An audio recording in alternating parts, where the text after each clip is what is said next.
사도행전 20장 1절부터 12절까지 교독하겠습니다. 사도행전 20장 1절부터 12절 1절부터 교독합니다. 소요가 그침에 바울은 제자들을 불러 권한 후에 작별하고 떠나 마게도냐로 가니라.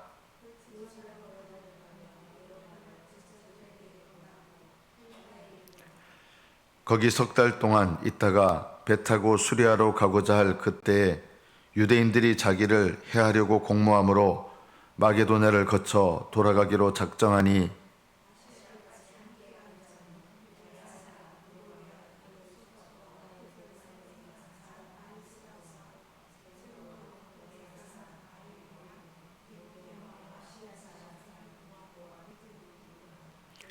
그들은 먼저 가서 드로아에서 우리를 기다리더라.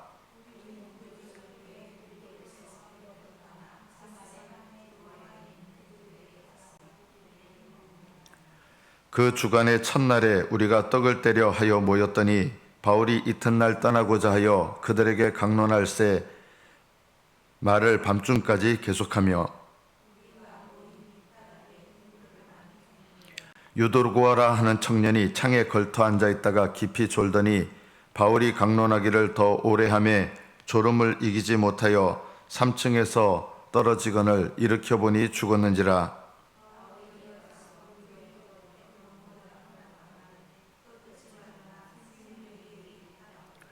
올라가 떡을 떼어 먹고 오랫동안 곧 날이 새기까지 이야기하고 떠나니라.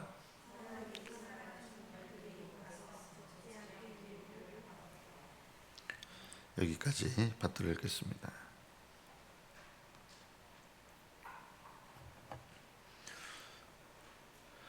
초대교회 성도들과 오늘날 우리들의 신앙의 모습과 방향을 보면 큰 차이점이 하나 있습니다. 초대교회 성도들은 예수님을 믿고 나서 자신의 삶이 어떻게 될 것인가 라고 생각할 때 거의 대부분 성도들이 처음 시작할 때부터 내가 예수 그리스도를 믿고 죄사함을 받고 하나님의 자녀가 되고 하늘의 소망을 둔 자가 되었고, 그리고 예수님을 믿고 나서 이 땅에서의 삶에 대해서 뭐라고 늘 생각을 했냐면 거의 대부분 성도들이 나는 이 땅에 살면서 예수님을 위해서 살아야 되고 예수님을 위해서 마땅히 고난받아야 된다.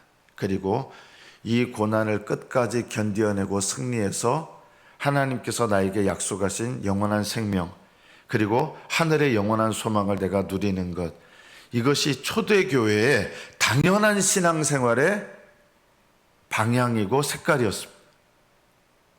오늘날 우리들은 이런 생각을 합니다. 내가 이제 예수님을 믿게 되었으니 예수님께서 내 삶의 필요를 채워주시고 나를 잘되게 하시고 나를 이 땅에서 성공하게 하시고 내 이름을 이 땅에서 빛나게 하시고 예수님께서 나와 함께 하셔서 이 세상에서 내가 잘 되는 것. 오늘날 예수님을 영접하는 그리스도인들은 대부분 이런 생각들을 합니다. 초대교회 교인들은 내가 예수님을 믿었으니 이제 주님을 위해서 내가 살고 고난을 기꺼이 겪어내고 이겨내야겠다. 고난을 이겨내야겠다. 이런 생각을 다 했습니다. 왜냐하면 복음을 전하는 사람들의 모습을 보니까 가는 데마다 유대인들이 죽이려 하고 괴롭히고, 그리고 실제로 예수님을 영접한 그리스도인들은 믿자마자 겪게 된 일이 뭐냐면 유대인들의 방해와 고난과 환난을 겪었습니다. 그래서 이 당시에 그리스도인들은 예수님 잘 믿어서 성공하고 예수님 이런 생각을 아예 하지 않았어요.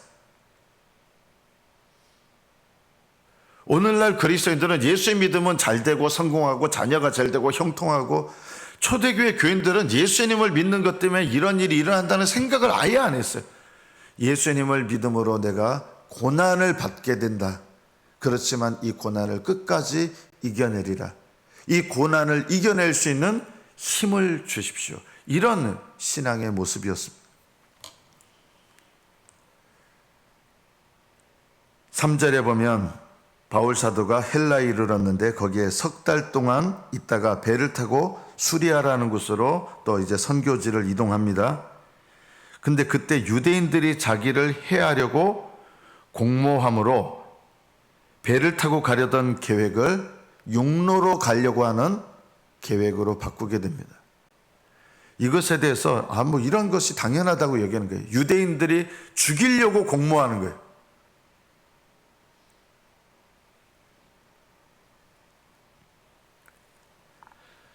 복음 전하는 사람이 이런 고난 속에서 늘 죽음의 위협 속에서 복음을 전하고 이 복음은 받아들이는 자들에게 나도 저런 고난을 이겨내고 환난을 이겨내는 믿음의 인생을 살아야 되겠다.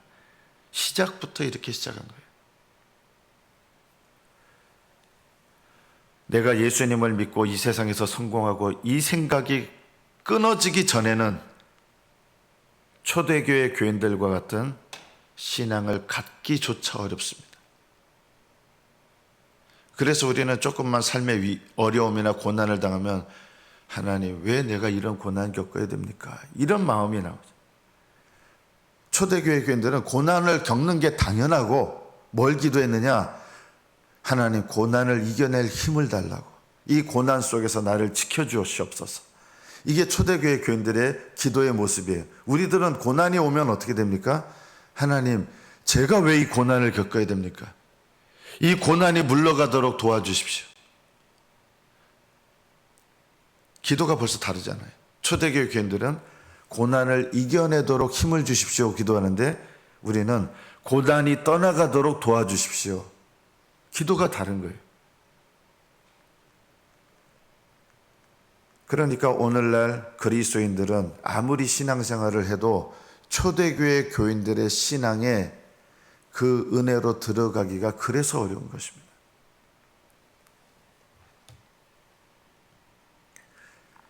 육 절 말씀부터 보면 바울이 드로아에 갑니다. 드로아 기억하십니까?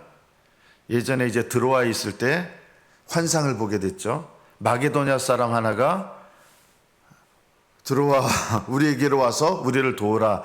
그 환상을 본 장소가 드로아입니다. 이 드로아라는 곳에도 교회가 세워졌는데 여기에 일주일 동안 이제 머물게 됩니다.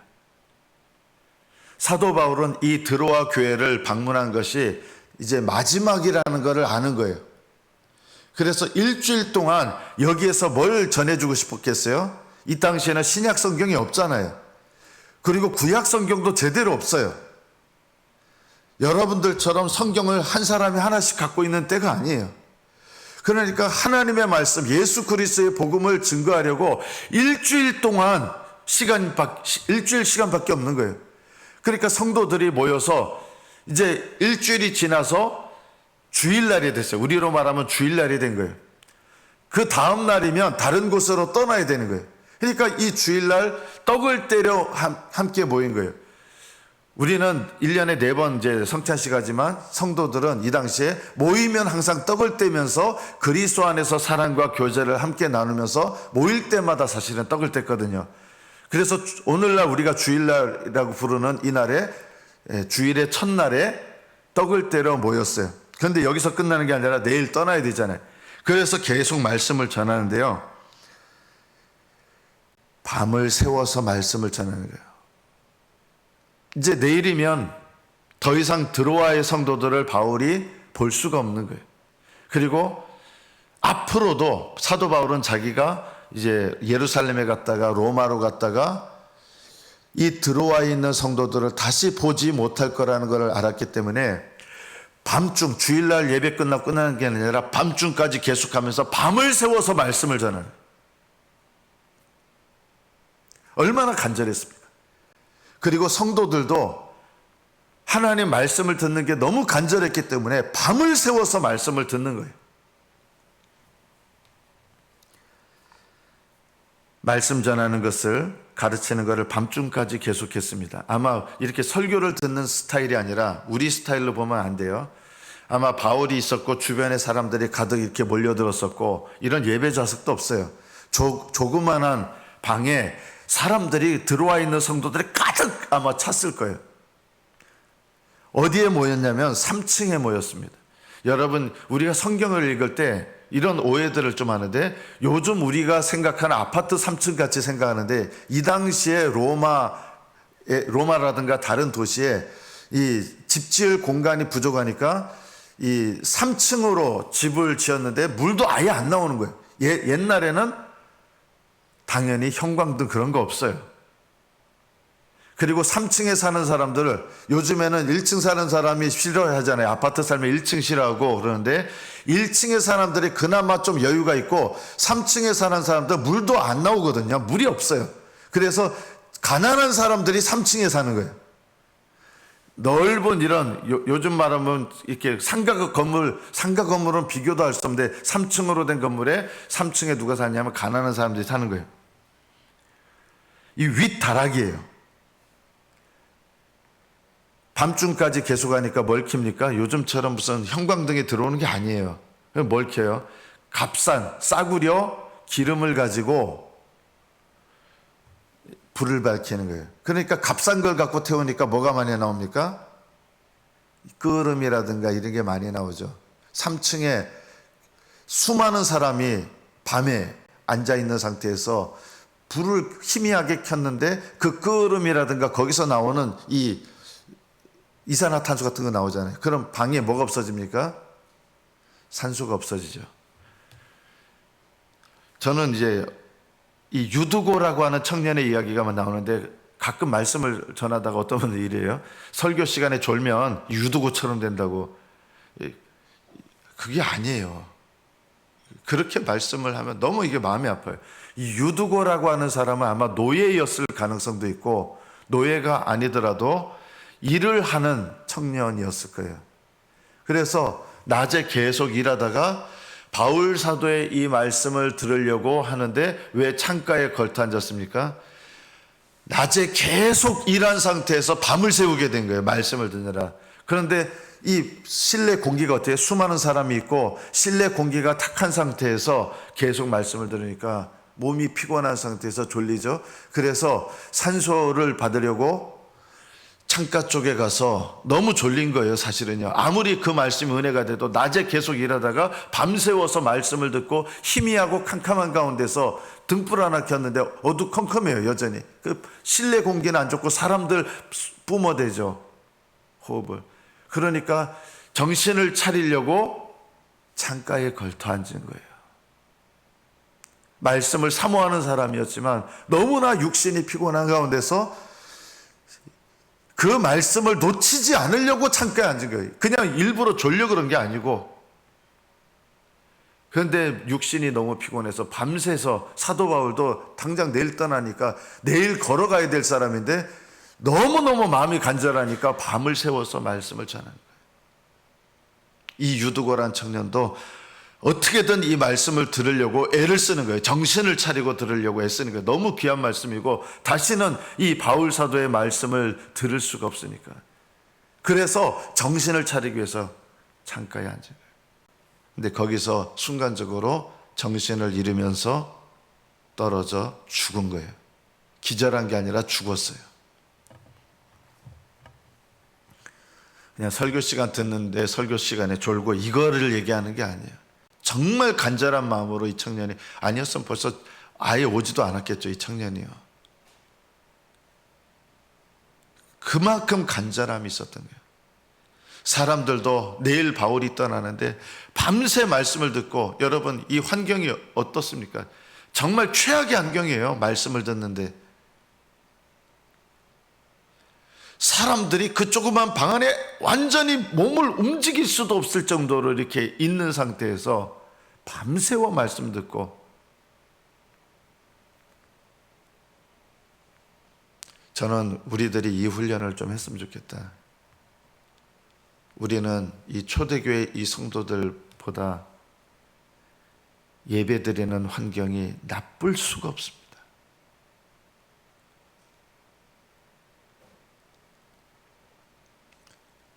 저는 중국에서 가정교회 성도들이 예배드린 거 봤는데 거의 40도 육박하거든요. 베이징 같은 데는. 그 뜨거운 40도 육박하는 그 날씨에 마당에서, 햇볕 쬐는 마당에서 빽빽하게, 방에도 그 더운데 여러분 선풍기도 없어요. 40도 넘는데 그 더운 날 방에도 빽빽하고. 근데 그때 어느 누구 하나 그 더운 날씨 속에서 불평하는 사람이 없었어요.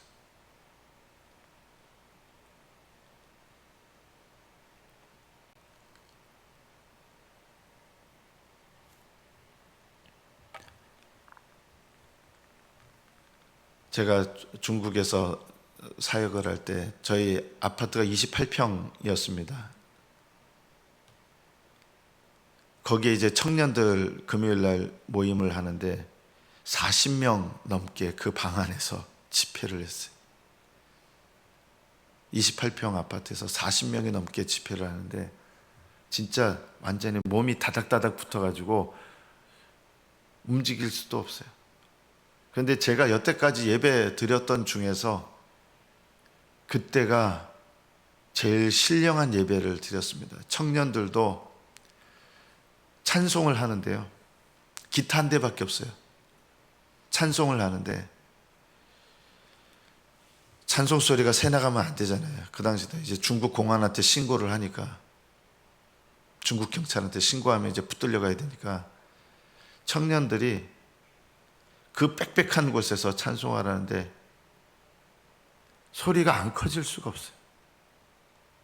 찬양을 하다 보니까 찬양을 못하게 하거든요. 예배를 함부로 드릴 수 없거든요. 한국인이었지만 그 40명에서 50명 사이 청년들이 그 빽빽한 곳에서 예배 드리는데, 찬양하는데, 제가 지금까지 찬양을 드리면서 가장 은혜롭고 뜨겁게 찬양했던 때가 그때였습니다. 기타는 한 대밖에 없었지만 간절하게 찬양했습니다. 환경이 문제가 아니다. 얼마나 하나님 앞에 간절한 마음으로 예배하느냐가 문제다. 하나님 앞에 간절한 마음으로 예배하는 사람은요, 환경에 대해서 탓하거나 불평하거나 원망하지 않아요.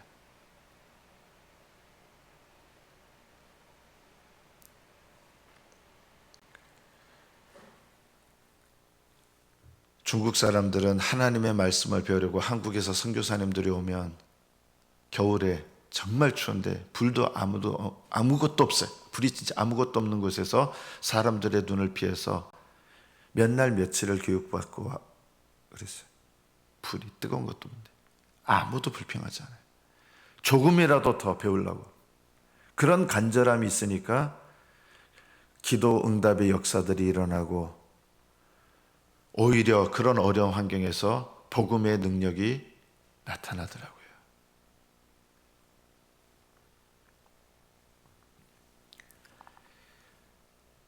유두고라는 청년이 창에 걸터앉았다가 졸다가 깊이 졸았어요. 왜냐하면 몸이 이 정도로 피곤했던 거예요. 저는 이 말씀을 가지고 설교 시간에 졸면 이렇게 죽습니다, 이렇게 말씀 전하면 이거 너무 마음이 아프고, 유두고라는 청년은 그런 게 아니었어요.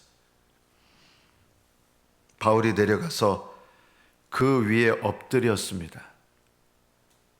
여러분 조금 모습 이상하지 않습니까? 손을 얹고 한 게 아니라요, 보니까 죽은 거 이렇게 세워보니까 숨이 끊어진 거예요. 그래서 사도 바울이 그 위에 엎드려서 누구처럼 한 거예요? 구약시대 엘리사 때 아이가 죽었을 때 그 위에 이렇게 엎드렸잖아요. 하나님께서 그 영혼을 살려달라고 간절한 마음으로, 정말 이 간절한 마음으로 말씀을 받는 이 가운데서 어떻게 보면 사람이 죽는 일이 발생한 거잖아요. 이게 얼마나 큰 일입니까? 사도 바울이 그 위에 엎드렸어요. 몸을 안고 생명이 돌아온 거예요. 하나님께서 그 기도에 응답하셔서. 분명히 숨이 끊어졌는데 떠들지 말라. 사람들이 막 왜 떠들었겠어요? 울었겠죠. 이렇게 믿음의 열심을 갖고 있던 유두고가 떨어져 죽었는데 울음바다가 되고 막 이랬지 않겠습니까? 그때 떠들지 마라. 생명이 그에게 있다 하면서 다시 올라가서 뭘 한 거예요? 성도들이요? 떡을 떼어 먹었어요. 이 떡을 떼면서 어떤 마음이었겠습니까? 정말 예수님의 몸을 먹는, 그리고 그들의 평생에 잊혀지지 않는 성찬식을 하지 않았겠습니까? 떡을 떼고 오랫동안 날이 새기까지 또 이야기를 했습니다. 끝난 게 아니라 날이 새기까지 계속 말씀을 전하고, 사람들이 살아난 이 청년을 데리고 가는데 적지 않게 위로를 받았습니다. 여러분, 위로는, 하나님의 위로는 어떤 사람에게 주시느냐? 내가 주의 일을 하고 하나님의 영광을 위하여 고난받는 자에게 하나님께서 위로하심이 있는 거예요. 우리는 그냥 육신적으로 세상 살다가 피곤해서 왔는데 위로하고, 이 성경이 말씀하는 위로는 어떤 위로냐? 하나님을 위하여 살고 복음을 위하여 살고, 그래서 주님을 위하여 사는 자들에게 하나님께서 위로하시는, 함께 하시고 그 마음을 만져주시고 하나님께서 그 마음 가운데 평안과 기쁨을 주시는 이런 위로함이 있습니다.